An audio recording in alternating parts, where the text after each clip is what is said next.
Il governatore Luca Zaia torna ad affidare alla nostra emittente il messaggio di fine anno ai Veneti, che andrà in onda domani sera, 31 dicembre, a partire dalle 21:15.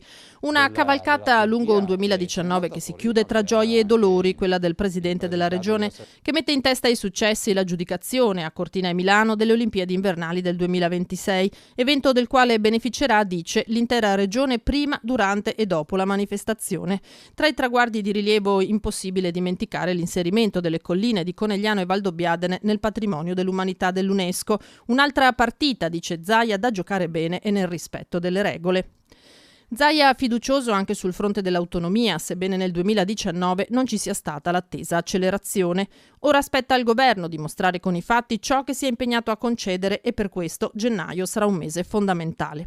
Ma il 2019 è stato anche l'anno del lungo, faticoso risollevamento dopo la devastazione di Vaia ed è stato in autunno anche l'anno della nuova acqua granda di Venezia, 187 centimetri. Parla di sanità, Zaia, di attenzione ai deboli e alla salute dei cittadini anche quando si riferisce ai FAS.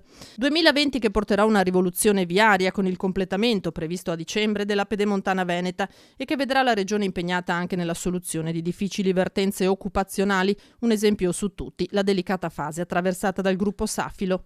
Un messaggio, quello che trasmetteremo domani sera dalle 21:15, che si chiude con l'augurio più sentito, quello di buona salute da conservare o ritrovare per affrontare con speranza e ottimismo l'anno che sta per iniziare.